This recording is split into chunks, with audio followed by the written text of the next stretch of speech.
Hey, good afternoon, everybody. Friday. It's not a normal day for us to be broadcasting. Jeff Colson here. Let's get the other half of this duo on. There he is. There he is. Mike What's Bloom. up? We're back. You're back. Yikes. It's been a while, man. It's been a I while. know. Hey, now I can't hear you again. Let me see if I can check the audio on that real quick. Talk to me again. We're back in the saddle. That's good enough. It's good enough. Plus, people really don't. You're just kind of there. Nobody really listens to you anyway. So why are we worried about what your volume is? That's right. Hey, I'm just here for the looks. That's all. Someone's got to be. This is Junior Hockey Live. Mike and I do this. I'm Jeff Colson. This is Mike Bloom. We do this once a week during the season. We just thought we'd come on. Season 2. Hockey's upon us. It's here. And it's kind of time to reintroduce ourselves to a lot of our audience from last year. But at the same time, take a little time to let people that may not have known about us, because especially from our discussion groups and our Facebook pages and our Twitters and all that stuff, we've got a whole new audience. We've got a lot of new people here. So this is just a chance to get a chance to get to know a little bit about what we do, a little bit about all the quirks of Mike Bloom and idiosyncrasies and all that stuff. So let's get with it. Mike, it's here, man. I mean, first scrimmage for Lone Star Brahmas is tonight. I know. I can't believe it. It seems like such a blur that we just finished the last season and we're right back starting a new one. So a lot of work was done over the off season that I think a lot of people don't necessarily see, but it is exciting, right? You're getting your team ready for the next season, and there's still question marks that need to be answered, and the only way to really do that is start getting into some games. It is crazy to think it's already here. The summer has gone that fast. Hey, look, while you're out there and you're listening or watching, whatever you're doing, drop on the comment section right below where you're at, and let us know you're out there. Let us know who you are, where you're from. And if you got a question at any time, you just go ahead and put it in the comments. We'll answer it. That's the easiest way to do it. If you're really, really good about it, maybe one day you can take over for my spot as Mike becomes more powerful in this duo. I'll get diminishing roles, and we'll find somebody else to replace me. So, no way. You're the one steering the ship here. We're all just waiting by your word. You say that, but we spent a road trip together from Chicago to Dallas a few months ago now. And boy, oh boy, did I learn a lot about you. That was honestly out of a movie, and Planes, Trains, Automobiles was pretty much how that road trip for both of us went, being in the car for at least 12 to 14 hours each way. And I mean, there's so many stories that I'm sure we'll probably hash out over the next few episodes or whatever that happened on that trip. But overall, good experience. It was good to be able to ride together with you and just kind of share different stories, and even get a further connection between the two of us than we had already. I definitely learned a lot. I don't know if it was good things, but I learned a lot about you. I got the one. We don't have to get into everything right now, but we check into our hotel, and within 10 minutes, Mike's already packed his bags and he's out in another hotel. Yeah, I am a little bit of a hotel snob, if you will. Stayed in way too many hotels in my life in the corporate world, traveling around, and the fact that I'm dodging crickets and who knows what else in my hotel room wasn't the type of hello I wanted to see once I finally got there. So the rest of the week, I had to go over and pick him up at his hotel and drop him off at his hotel. Not that I minded because it was only a mile away, but I'm out of here. Boom, gone. Your room was a different experience than my room, though. It's like a fun house where each room has its own little unique experience. They had their own themes. You had crickets, and I had the smell of crack urine. Yeah, that was interesting. Uh, I've never stayed in a hotel. I mean, I've stayed in some really bad hotels, and this wasn't a really bad hotel. It was a mid-level hotel, but I've never had to like go buy car air fresheners and hook them up and tape them onto the blower on the air conditioner just to be able to stay in the room. Yeah, I don't think So, anyone would consider that a mid-level hotel, just so you know. well, okay, all right. Well, let's say hi to some people. We got some of the our long time people on already. I see Jacob's jumped on. Jacob, good to see you. Swedish Junior Hockey Podcast. Jump on and check him out. He always gets good guests on there, and they talk about playing in Europe. And just so you know, unlike some people out there online that pretend to be news sources and pretend to be in your favor, Jacob doesn't own the team that he's suggesting, or he doesn't own an operation over there that he's trying to fill with bodies. So when you get information from him, it's unbiased. Although his son, who's a really good player, plays over there, and that's really cool. So good to see you, Jacob. Olds, Alberta is on, and Tom, good to see you on, and up for training camp in Olds. I've been up in that building many a times. Sat there and watched one practice on the wrong rink in Olds one time, and before about 45 minutes before I realized the kid I was watching was a double-A midget player, not a junior player, and I was supposed to be watching some junior players. So been up in that area, Tom. Hope you have a great time up there. Enjoy it. And hey, look, Dave's on. There's our guy. Oh, there's our man. Dave is behind the scenes with us quite a bit. He was the first person ever to get involved with Junior Hockey Advisor on the Facebook discussion group, and he is extremely just does a great job of keeping everything balanced and people going in the right direction on our discussion group. So great to see you. Rose checking in from Barrie. Yes, Barrie, Ontario. Love it up there. You can't ask for a better place to go. Nice little resort town. Good to see you on. Oh, look at this. Look at this. Frank's on. Frank's back. Frank, glad to see you. Hope your grandson's doing well and things are going good. Here's another one of those names. Andrew's on. Andrew, good to see you. Been a while. We've got Jason from Pittsburgh. At what age should we get an advisor? My son is 9 years old. 09. Oh, 09. Okay. A little different. We'll talk about that. We'll give you a little advice on that. Then, of course, we've got Robert. Robert, good to see you on from Boston. That's just a few. And once again, you get questions, pop them right up on one of those because you could be on different venues right now.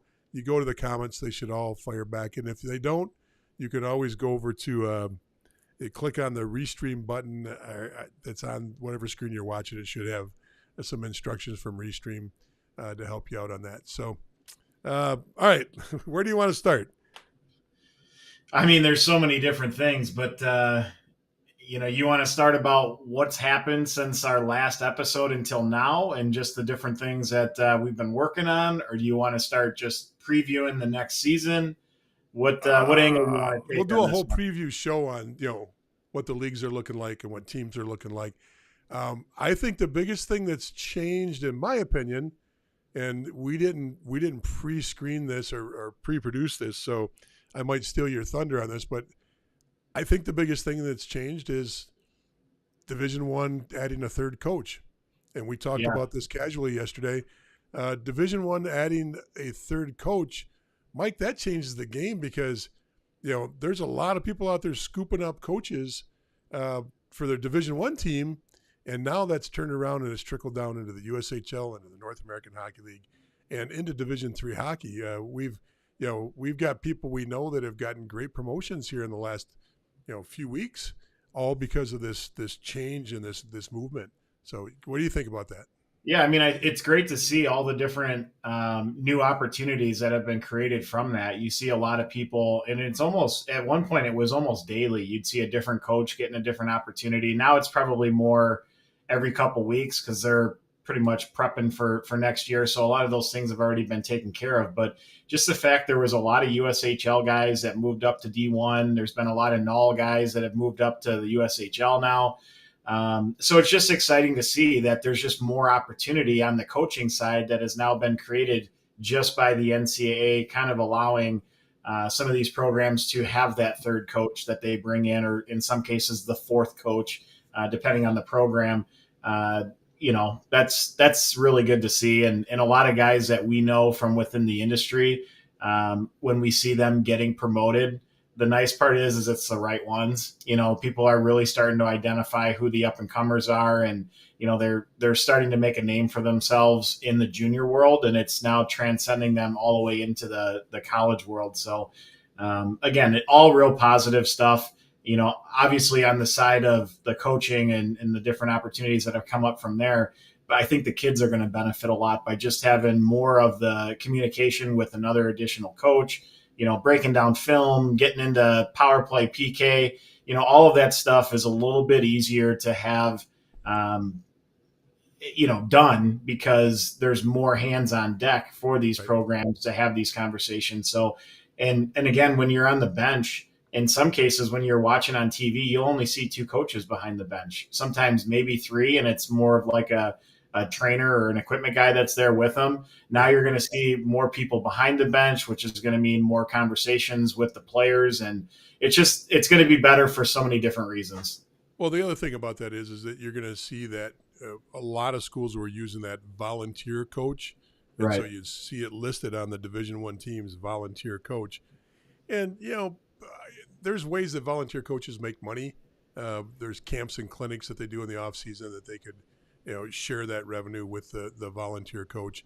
I know when I was an assistant coach back in the day, NCAA the assistant coach, I was given a share of the camps as part of my annual salary. That I had a number set that I was going to make for the annual salary, and a lot of it came in one chunk. And I was like, yeah, I'd like to have that spaced out so I don't blow it. I was young at the time. It wasn't a good savings plan to get all that at one time. So yeah, that's it. I know I've got one person I want to congratulate on getting a promotion to a new job, and I'm sure there's one near and dear to your heart you want to do. Why don't you go first and give some accolades to a new Null coach? Yeah, we had Ryan Anderson, who was our associate head coach here at the Lone Star Brahmas for, he was an associate coach, I think, for the last 2 years, and then was a part of the program, I want to say, for 5, possibly 6. He had the NA3 team first and won a championship with that team, and then came on to the Null staff, and he's now the head coach for Amarillo in the NA. So same division, which is going to be a little bit interesting, but we wish him all the best. He's going to do a great job. You can already see from some of the different radio spots and TV spots that he's done. He's saying all the right stuff, and he got some good mentorship from Dan Wildfong and some of the other guys along the way that he's ready. So hopefully we beat him every time he plays against us. But aside from that, we wish him the best of luck. Yeah, that's congratulations to Ryan on that. The other person I want to mention that was actually an interview we did this last year, and it was one of our very popular interviews, was Adam Phillips. Adam Phillips, just a few years ago, was an assistant coach in the North American Hockey League. And he's ascended from the North American Hockey League to Adrian, where he won a national championship. Think about that. He went from the worst team in the Null. The next season, he wins a national championship as an assistant coach. Then he moves from there, 2 seasons there, moves to the USHL, and now he just got a job as the assistant coach at Miami University. So that's a rocket ship. And if you've met him or you've watched the interview, I encourage you to go back and listen to the interview that we did with Adam Phillips. I'm sure we'll do a new one this year, but just a man of integrity, young, energetic, and well-liked. He's a firm disciplinarian, but he's got that players coach side of him too that it comes out really well. Really, really appreciate seeing him go. And then we got another one. We forgot about one other guy. Used to be on our scouting staff. Buzzy, yeah. I know. You go ahead and tell him about that one. Yep. Yeah, so he's moving on from Trine, the NCAA D3. He's going to now be in the USHL. So, good for him. And, he'll continue to keep moving up the ladder as well. He's a great kid. He's a great guy, I should say. Really hard worker, puts in the time. It's just, again, the people who are getting these different opportunities are the right ones. They're putting in the work. They're really good at what they do, and people are taking notice. A couple things to kind of shout out too. Ryan Theros also became a head coach in the North American League. He also was an assistant coach with the Brahmas about 4 years ago, right before we had Andrew Whiteside and then Brian Anderson. So the Brahmas have 3 guys that were assistant coaches in the last 6 years that are now NA head coaches. That's great news, but there's also a common theme here. Until that one, the common theme could have been 1 degree of separation from Jeff Colson. But since you threw that one in the loop, it's 1 degree separation from Mike and Jeff. So that's not bad. All these people, they come by us. We're kind of the coaching cradle, the two of us. They get some attachment to us and they blossom out, And, that's excellent. If only we could blossom out ourselves, that would be onto something. I'm widening out, but I don't know if it's called blossoming. So Fair point. Actually, it's kind of going the different direction. I'm actually looking pretty darn good right now. I know you dropped some serious weight in this off season. So 250, 300 pounds, maybe 400. I'm not sure. Somewhere. Big numbers, though. Big numbers. No, I don't know what it was. I wasn't actually watching it that way. I was just trying to get more active after my long-term COVID bout last year that I thought that I didn't know if I was going to recover from that stuff, man. It got me good. So Mike had to go through the whole thing with me on that, and daily hear me go for about a month and a half. So that was rough, but luckily you made it out on the other side. So what does he do the day that I'm the first day back on the job? Most of you don't know this. I went through a spell there where things weren't so hot, back in the probably mid-late spring. So I finally get the clearance. I'm good to go. Him and I go on this road trip down to the main camp. We get down there, and what does he do?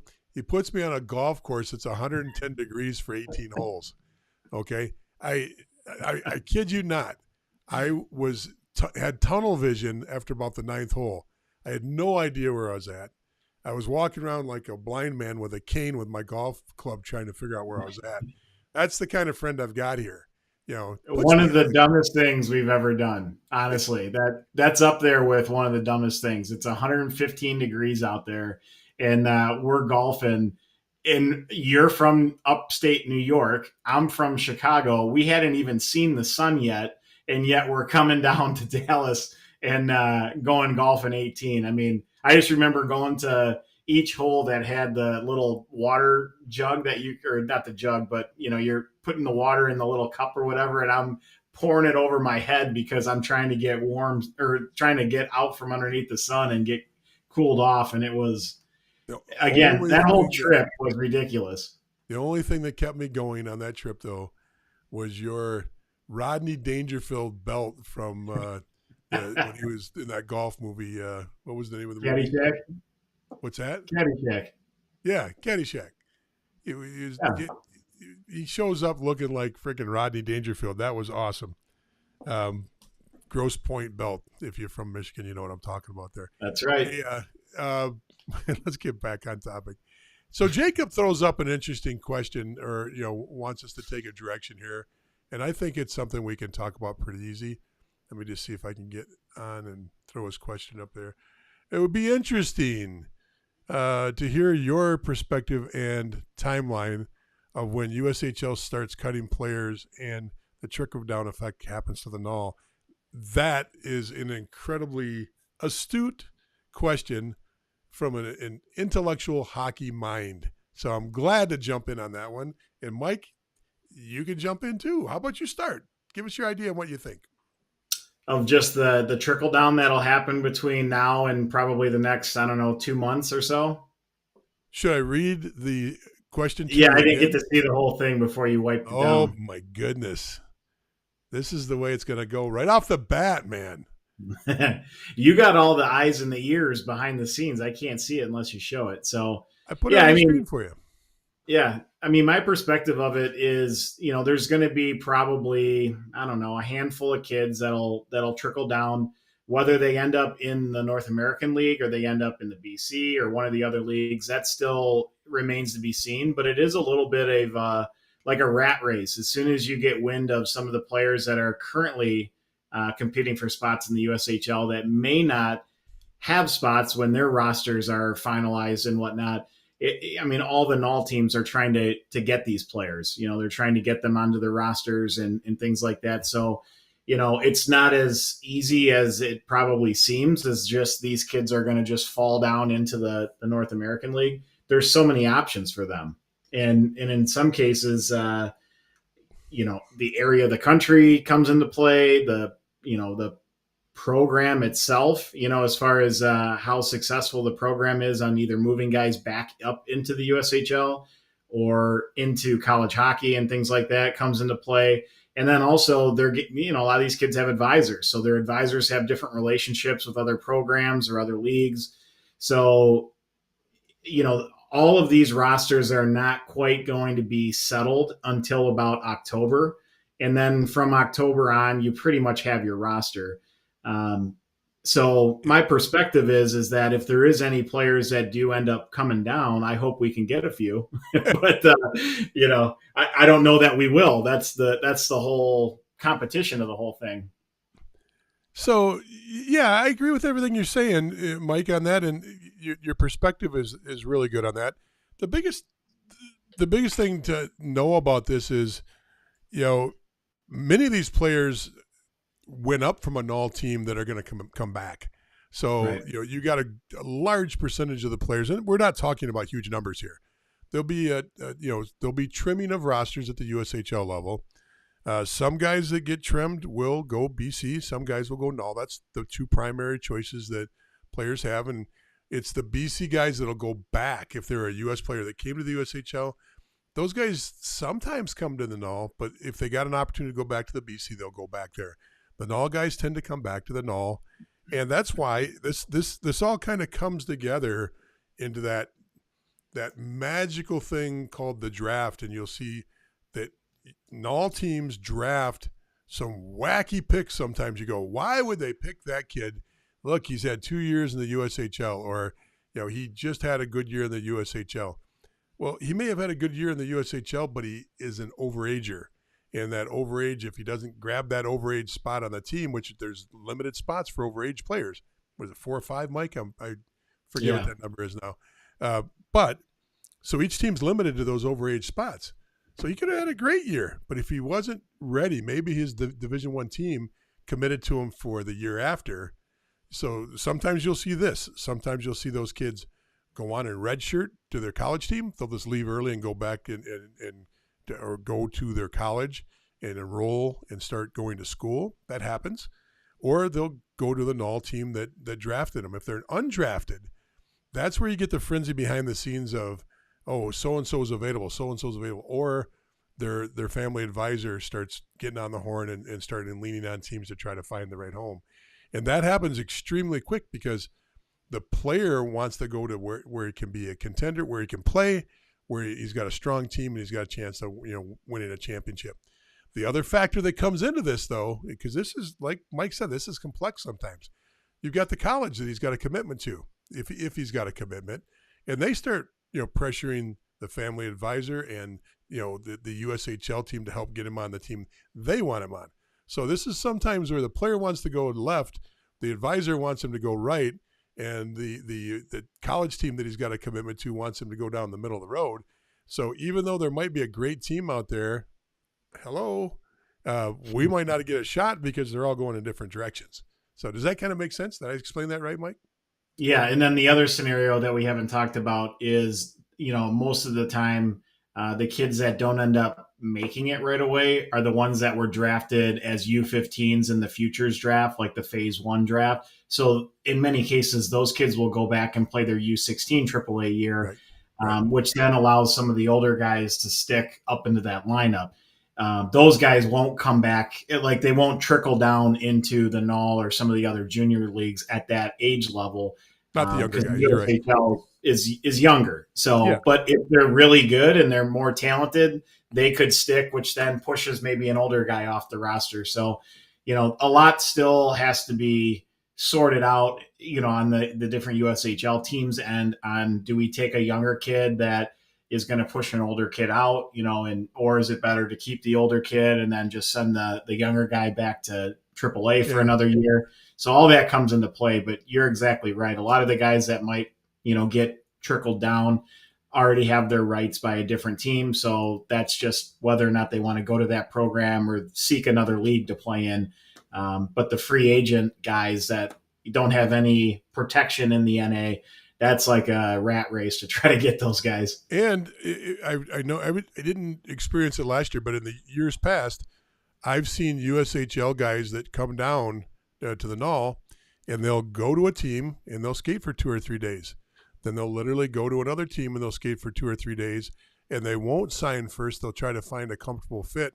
And sometimes they're with 2 or 3 teams before they go, yeah, that's the team I want to stay with. That doesn't happen as much as you think, but that also takes a lot of guts on the player side. You got to be very confident that if you say no to a pretty good opportunity, thinking there's a great opportunity, that's like leaving a job for an adult. Yeah. Geez, I got a bird in hand here. It's pretty good. Don't want to take the leap to see if that job is better somewhere else. So that's very, very interesting. Jacob, that's a great subject to discuss, and to give preciseness to this, USHL maybe a week or two before we start seeing more trickle down. Everybody's just starting up now, and their younger guys, they might have an arrangement where they've already talked to their U16 or U18 coach, because they might have a U18 bound kid that they kept in camp for a little longer, just to see if he was going to progress quickly, or it was all predestined. Hey, look, we're going to keep him for about 3 or 4 weeks. Then you got a spot. Can you keep a spot for him? Because we're not going to keep him. And the family knows, the advisor knows, that both teams know, and that happens also. So a lot of different factors come into this. A lot of different factors play in. So hopefully that. And it doesn't just stop at the USHL going down to the Null, because if the USHL guys take a spot on the Null team, then those Null guys who, because the Null by September 1st, you have to be at 25-man roster. So if all of a sudden you get a guy, now you're at 26, one guy's got to, come off of that 25-man list. So then where does that player go? Do they go to a different Null team? Do they go to a different league? Do they go to the NA3? So there is a trickle down that's happening, like all from the top down. Yeah, and there's also the option that some of these guys just stay, but they're unprotected, meaning they stay with a team. They're still USA Hockey protected with their insurance, but they're not protected by anybody could claim them in the league. So let's say a team's got 26 guys, they got to trim down to that 25. That's the official roster that goes to USA Hockey and goes to the league. It doesn't mean there can't be 2 or 3 guys that skate with a team that are unprotected players. Sometimes you see a local kid that maybe the team projects he's good enough that for the next season, but doesn't want to play NA3HL, just wants to practice with a team. That happens. You see that quite a bit with teams where they'll keep an extra guy or two. Not saying it's right or wrong. I'm just saying, there's another place where some of the players go. That trickle-down effect is important to know, because that I've probably fielded 6 different texts and emails and phone calls this week, literally dealing with this issue we're talking about right now. Hey, we thought there was only going to be 8 defensemen in main camp, and I chuckle. Who gave you that idea? You usually main camp there's going to have, you're going to start with 2 or 3 extra guys than what the team dwindles down to. Injuries, changes in the attitude. Remember, you go away for a whole summer, you come back, some guys gain 20 pounds. Some guys have a girlfriend back home now where their mind's just not on it the same.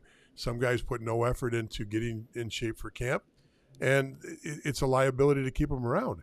That's choices on both sides. The coach has to make that decision, but a player's made that decision too to put himself in that spot. That's common. There's almost every team will have a player that come back that disappoints, that was a big part of the team the year before and just doesn't live up to it. And also coaches use that as a shakeup for the rest of the roster.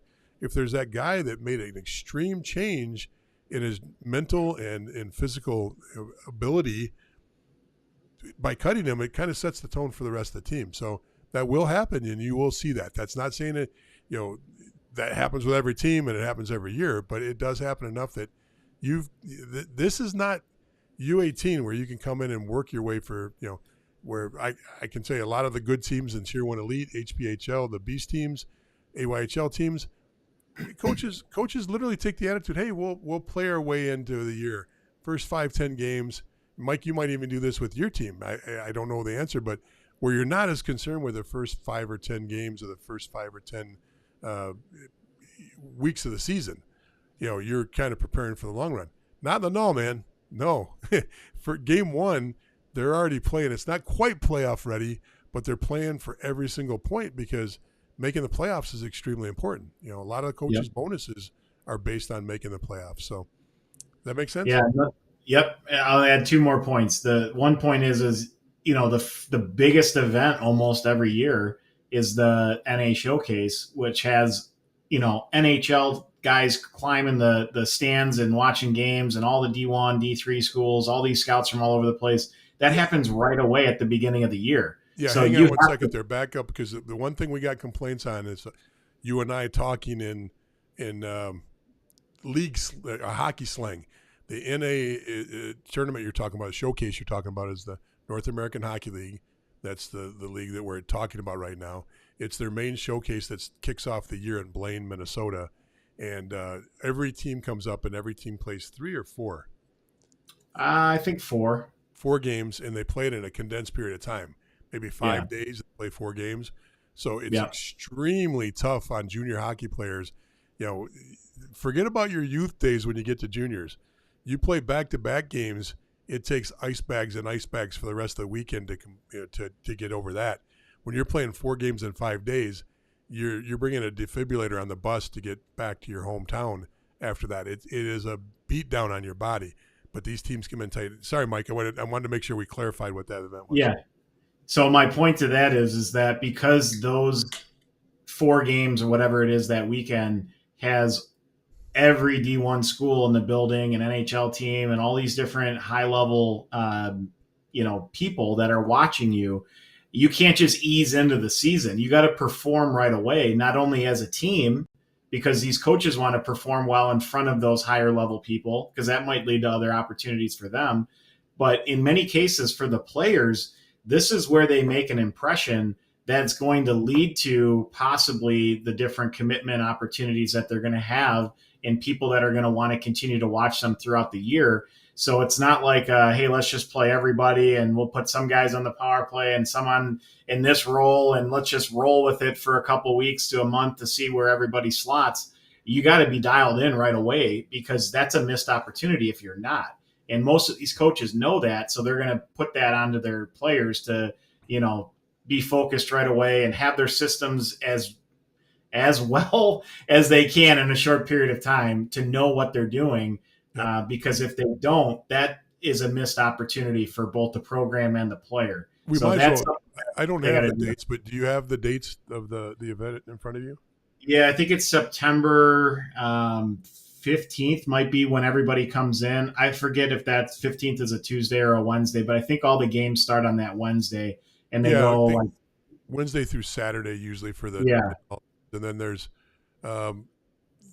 other events that they're built around that too. So you'll have the NAPHL, which is the U18 and U16 component, and their invited guests. So you'll see some Minnesota, for lack of better terms, Minnesota high school all-star teams that'll play in that event as U18 teams. You'll see other invited teams from other leagues, some Tier 1 elite teams and stuff that'll jump in sometimes. They use them strategically to both up the ante on how important this event is for 16 and 18. So you'll see some good hockey across the board there. It's a fantastic event. Mike and I are there every year. We'll be there this year. I think I'm shortened this year, Mike, so I won't be there for the whole 4-day event like I normally am, and that is because I'm going back to watch University of Michigan play on Saturday night. Of course. Got to be back for that. So, before we move on, there was one more point I wanted to make on just the roster. Smokes, man! Go ahead. Roster trickle down.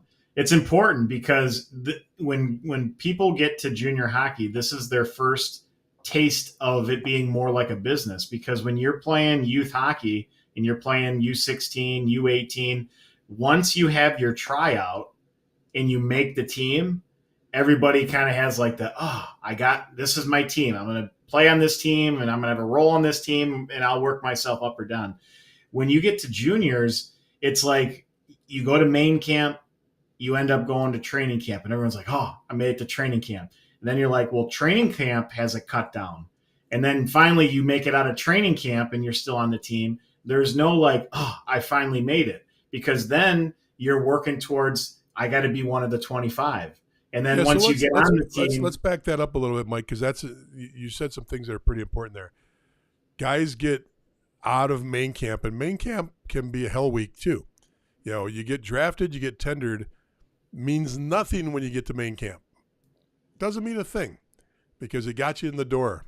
You might get more exposure from the coaching staff because they know they drafted you or they tendered you, but you still have to make, teams usually take 30 to 35 players into the fall.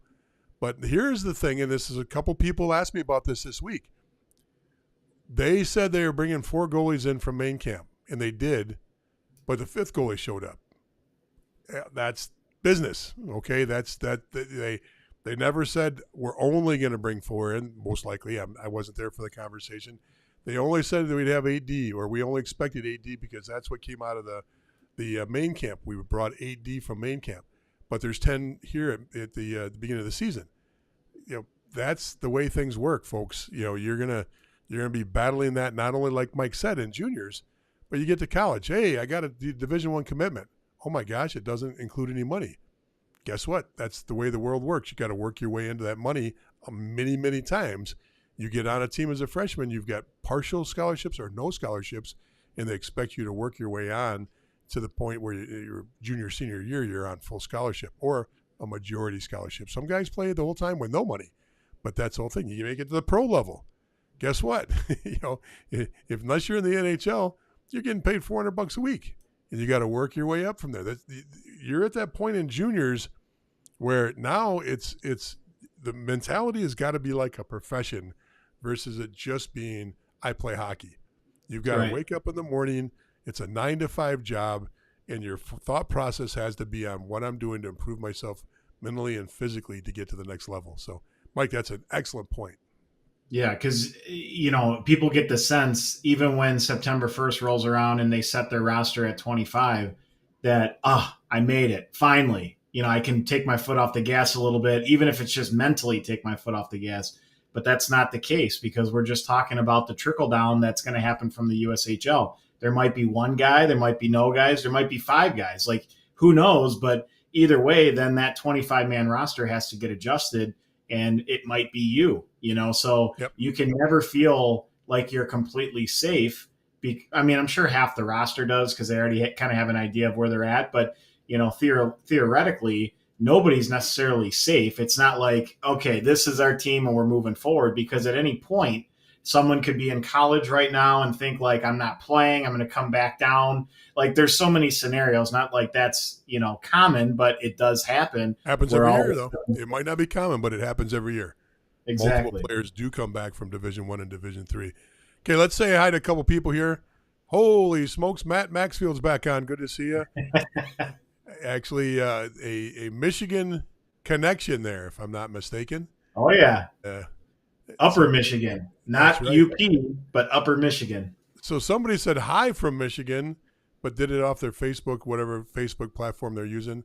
That's not good enough unless you're at the University of Michigan and you're saying hi from Michigan. Okay, I'm down with that, but otherwise you got to tell us where you're from in Michigan. I'm not sure who that is. Maybe we know who you are. And then Kelly jumped on to say 17th or 13th to the 16th of September, and Kelly, if you're heading that way and you have room for me so I don't have to ride with Mike, I would appreciate it. Let me know.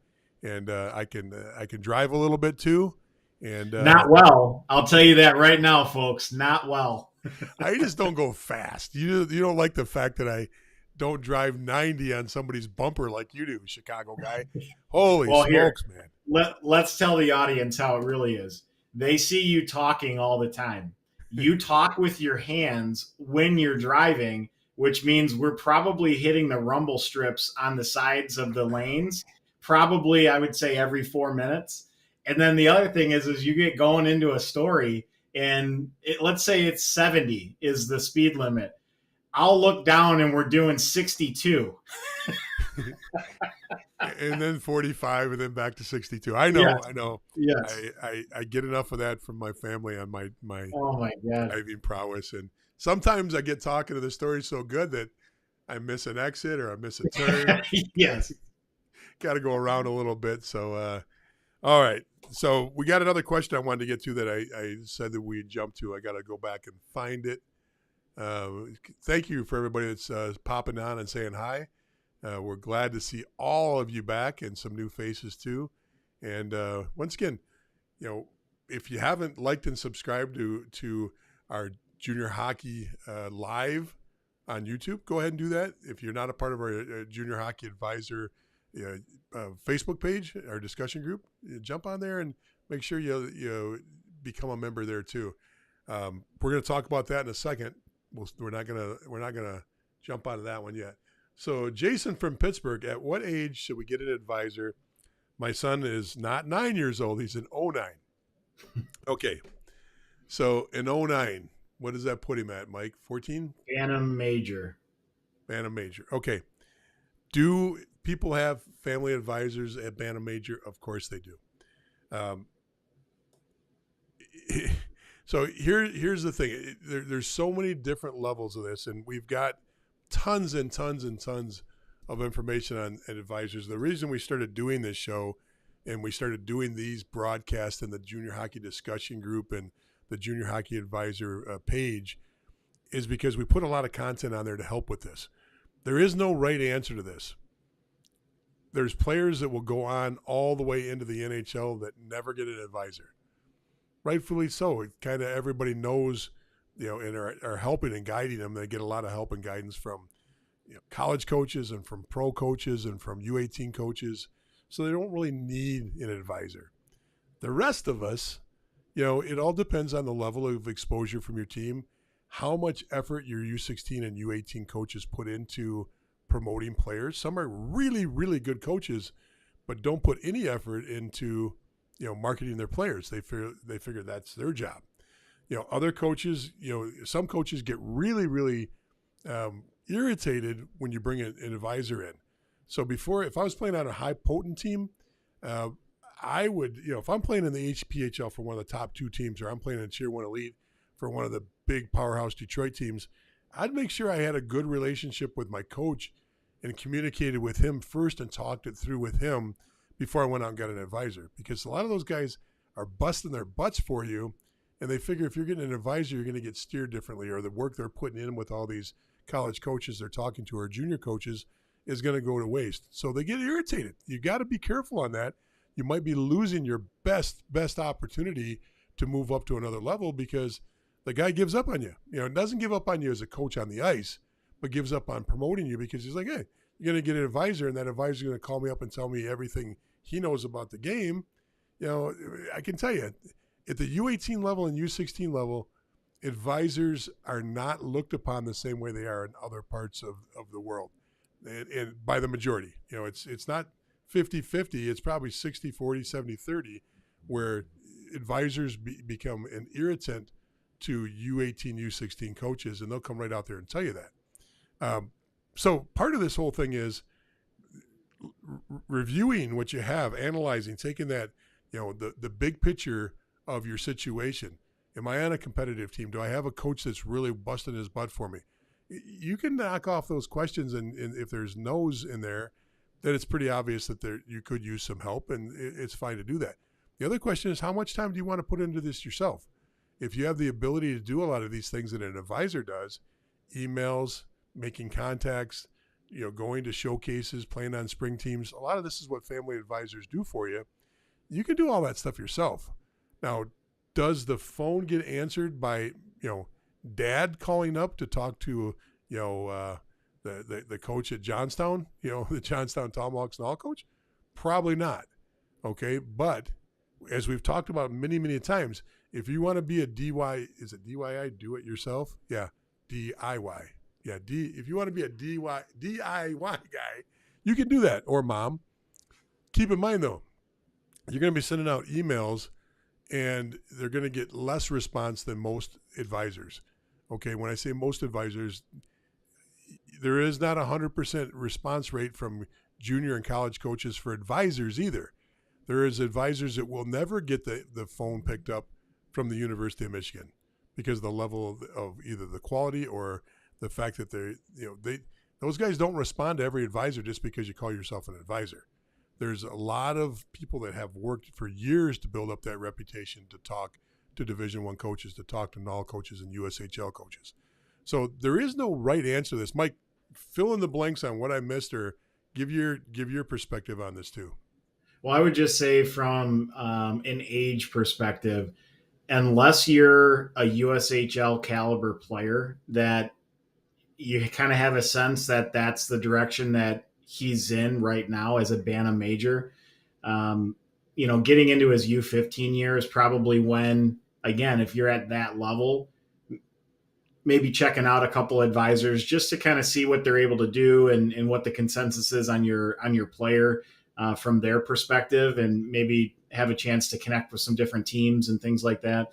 If he's on a little bit of a later path, meaning, he's probably going to go, like the NAL is a later path. The USHL kids are going to be the first ones going to juniors, and then the NAL guys, once they get to U18, that's more when they start making the jump there. So if he's not quite USHL now, to pay for an advisor this early in the game is probably too premature.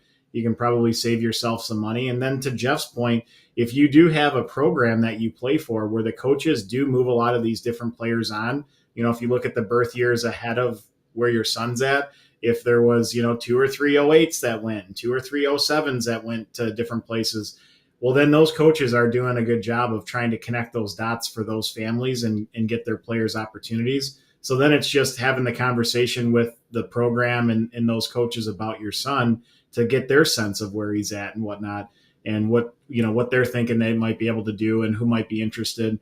And then hiring an advisor may not be as big of a,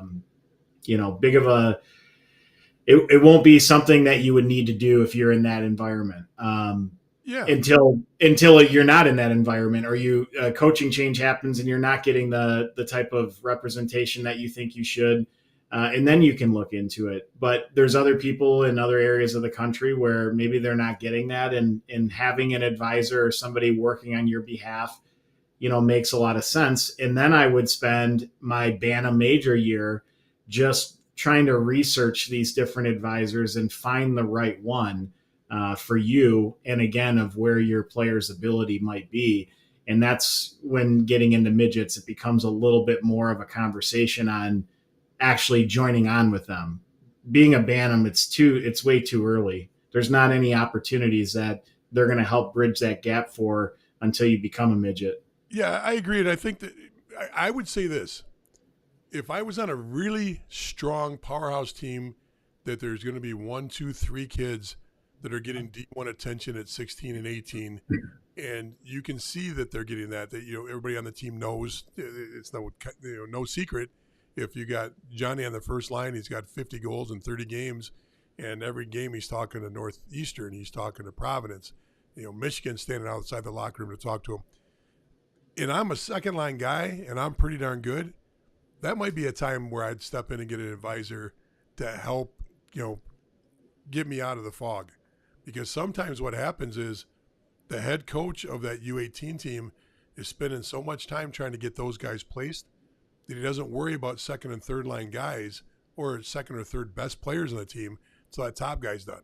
And that's not uncommon. That happens in juniors too, where coaches will work really hard to get those first level guys done so that they can move down the roster and start getting other guys placed too. Now, is that right or wrong? It seems to make sense, and it's pretty logical that if you get the top guys taken care of, it gets momentum for your team. Oh man, they've already got this guy, and this guy placed. This could be 16s or 18s. It could be juniors.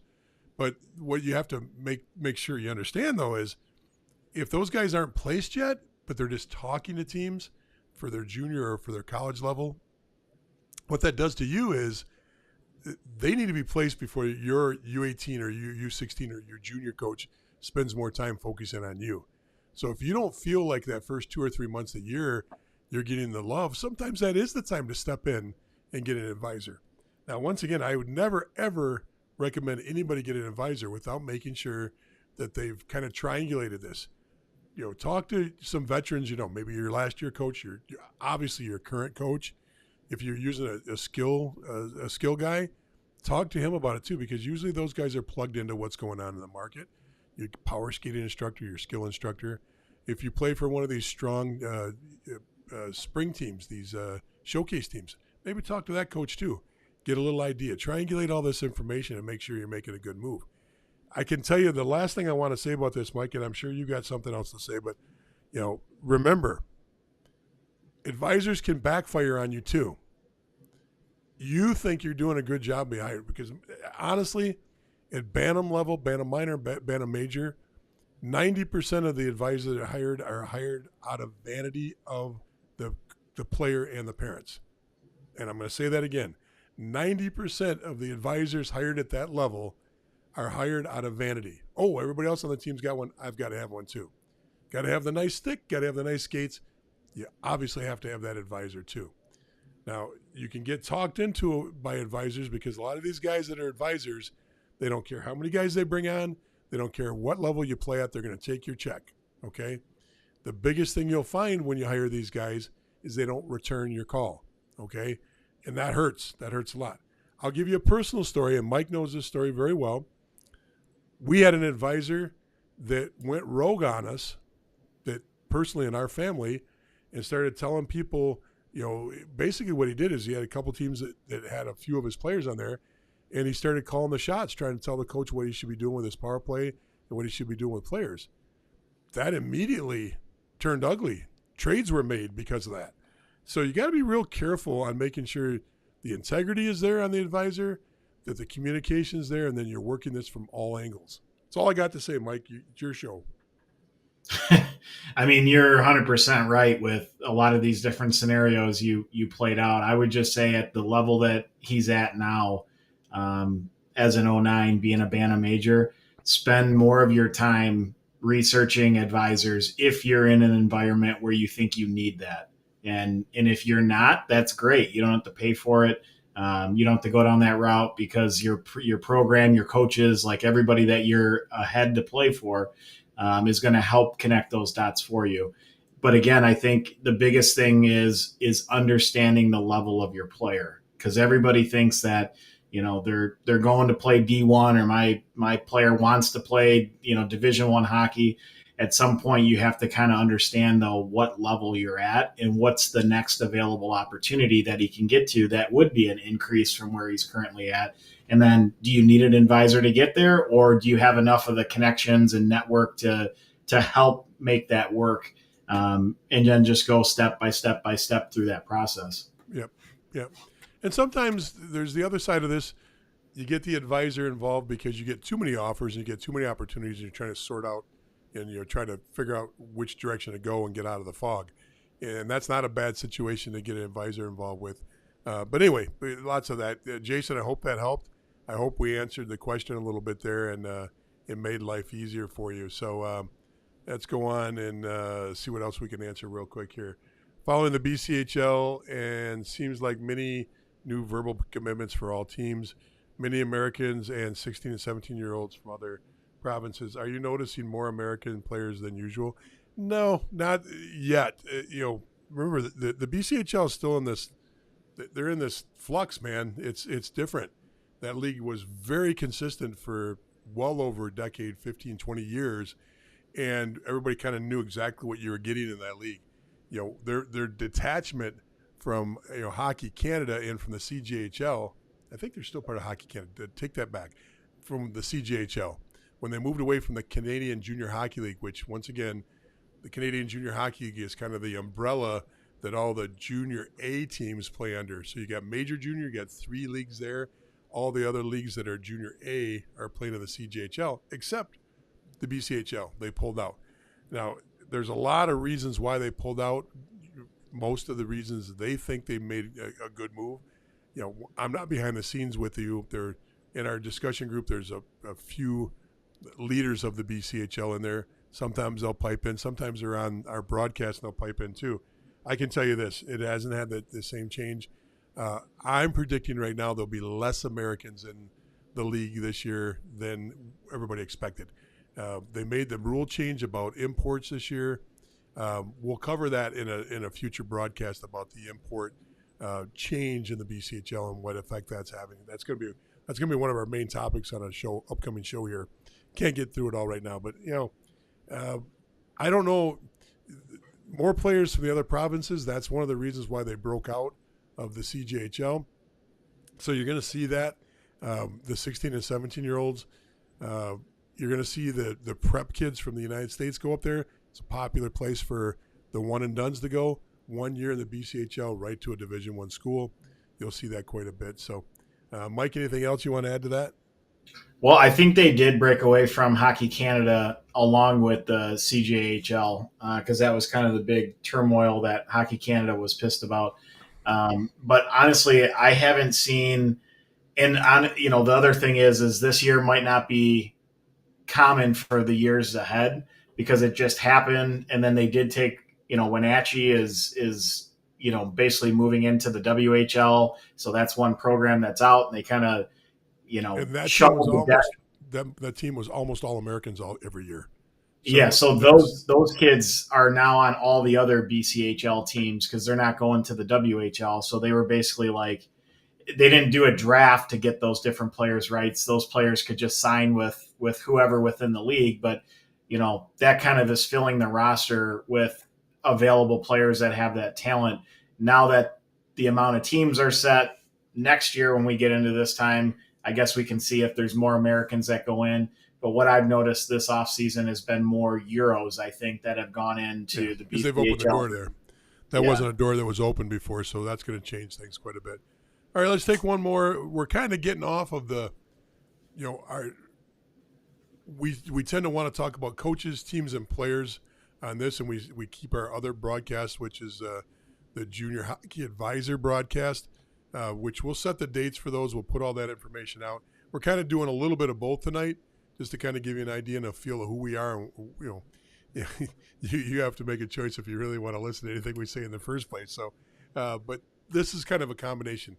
Junior Hockey Live is usually just talking about teams, players, coaches, and we don't get into the progression, and we don't get into the how to work around the politics. We don't get into those kind of questions. It's more like, hey, who's good in this league? Why is that player doing such a great job in that league? What's good about that coach? Or we're talking about those kind of things. And then the advisor show, we talk about the strategy on how to progress from 16s to 18s to juniors to prep to college and even to pro. So we'll get into that stuff. And once again, we'll get all this put out so you know it all. Okay.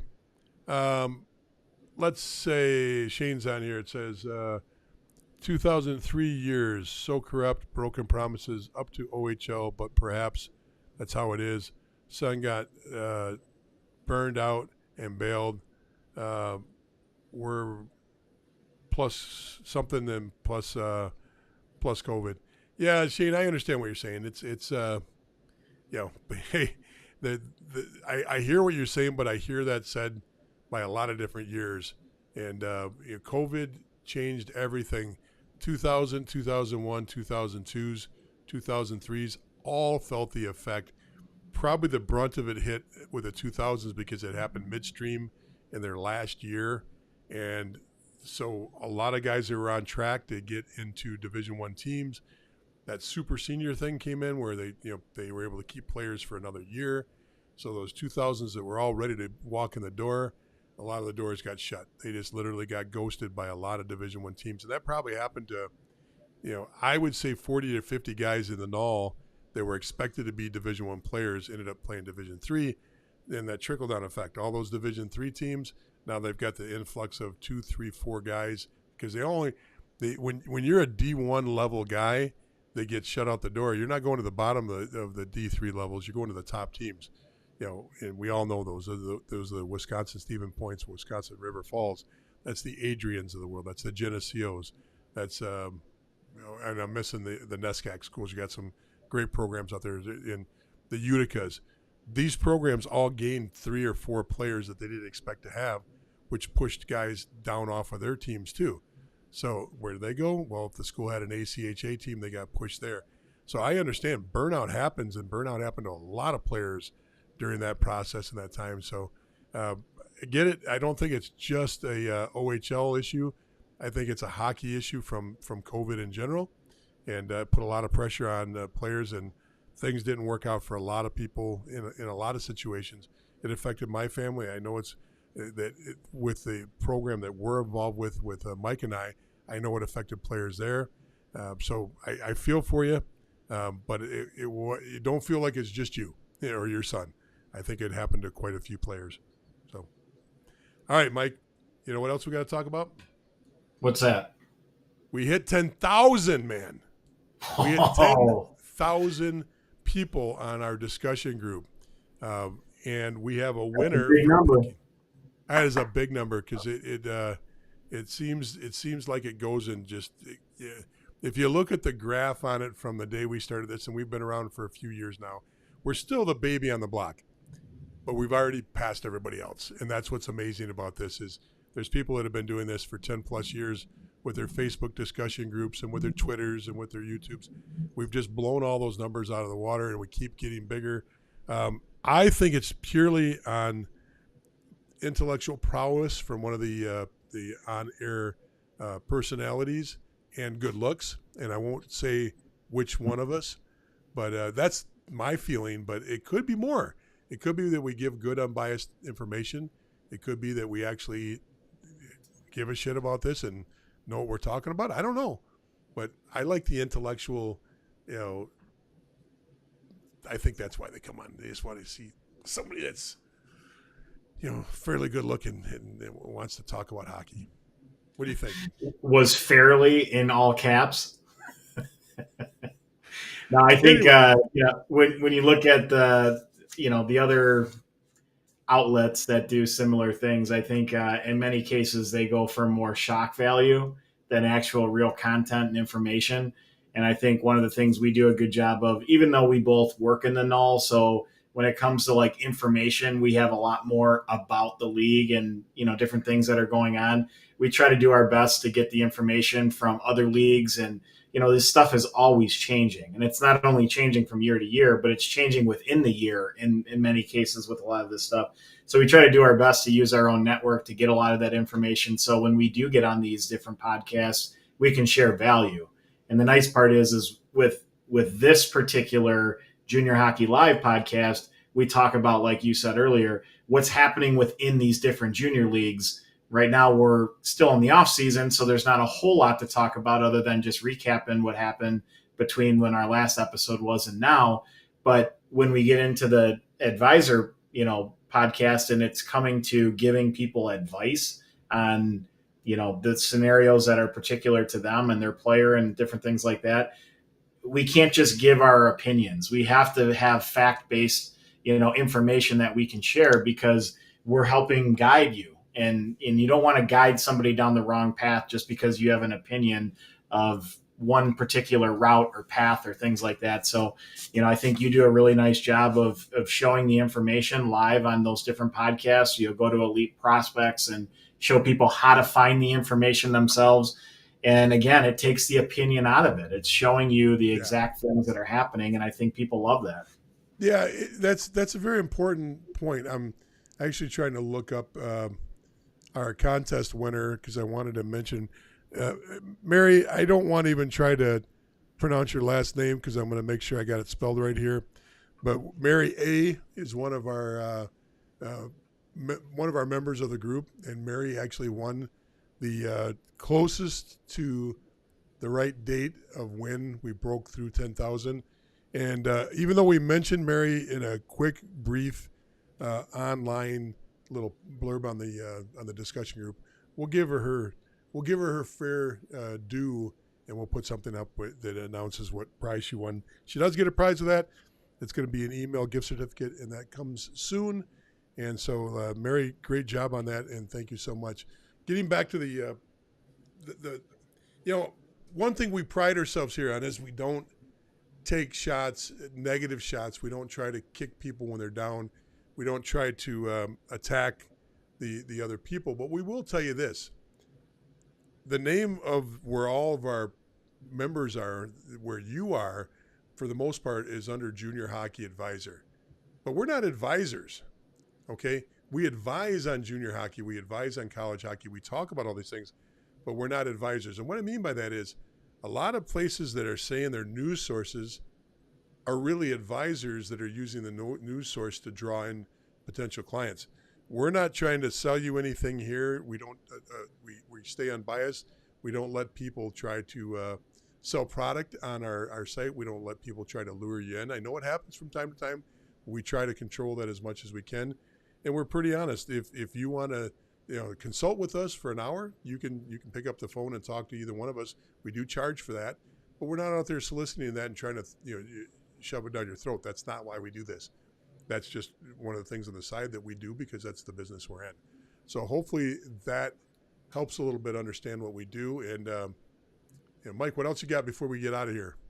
Well, just to put a bow on what you just said, I think the difference is we're not advisors, but we give advice. And when we do the Monday podcast, that's a lot of generalities that we go through. But sometimes people want to know, like, hey, I specifically have this particular issue, and they want us to kind of help walk them through it. So we're glad to do that. But we don't do these different podcasts because we're trying to, get money out of our viewers and whatnot. And that's the difference from what we do and what other places do, because you can feel that when you're on their site and you're getting solicited and, it's constantly, you pose a question and it's like, hey, DM me, or, hey, join this, or I can, do this for you or whatever. And we try to, not allow that on our site. It does happen. Good thing we got a couple watchdogs in the group that, Dave Kennedy being the biggest watchdog of them all, can pretty easily launch them out of there. So we try to keep it where we're just information sharing and not soliciting. And we joked about it at the beginning of the show, but if you want to know about European hockey, go to sources like Jacob Dahlin and his Swedish junior hockey broadcast. There are people out here that call themselves news sources that literally own teams over there. So they're advisors and own teams or a team, and not in a way that's going to get you back to the States. They just are looking to fill their coffer. And I'm saying that with it irritates me to the point where I have to say something, even though I don't want to take pot shots at people. That's not, we've been doing this for years, and we don't get into any little tit tats with anybody else. We let people be people, but it's also giving you information to make sure you understand what's going out there in the real world. So with that said, that's it. Just so you know, Dave thinks that this is all about you. Dave, you just lost all respect from me. I need to know, what did I do, Dave? What happened? And then we'll let Matt come in with the last one. Without this channel, I would have been extremely lost. I appreciate you guys and all you've done so far. That sounds like a guy that's going to buy me a cup of coffee the next time I see him in a rink. So that's how you guys can reward us. Food. Okay, you see us at a rink, make sure we got a coffee. Now, I say that jokingly because most of the time when we're in the rink, we're in a situation where we've got a room we can go to and get free food and free drinks. So don't. That's the worst thing I could have really said, because now I'm going to have people slapping with hot dogs and with pizza, and of course I won't say no. Yeah. All that hard work you did this off season, you'll backslide and undo all the things you've done. Listen, we've gained a lot of new members. We've got a lot of great people that have been with us for a few years. Keep it up, folks. If you got questions, jump on the site, put the questions on the discussion group. Please go check out all of our YouTube videos. They're not all just the two of us talking. We've got a lot of educational pieces on there that are more like, you want to learn about a subject, boom, pull it up. You want to learn about how the tender process works, we got a whole video on that. You want to learn how the drafts work, we got a video on that. You want to learn about different leagues like the BCHL, we talked a little bit about. We have one of our members that's up at Olds in the AJHL. You want to learn about them. We got a video on the CJHL. You want to know how the CJHL works. You want to know how the USHL works. We've got videos on all that stuff. Go jump on YouTube, subscribe. It's very important that you do that. Hey, have a great one. Mike, you did very, very well, considering that, I don't think you were given any prep by me at all, except for, hey, let's go on the air. So good job tonight. I felt a little tongue tied. I'm not going to lie. I'm not used to doing an hour long podcast. Some of the words I was trying to get out just got stuck. So we'll be better. This is like training camp for us too. I don't get better than this. I'm peaking right now, folks. The only thing I can do is go down from here. So Mike might be ascending. You get what you get with me. So everybody have a great night. Thanks so much for paying attention to us for a little bit. And I hope we helped you out a little bit. Take care, folks. Take care, everyone.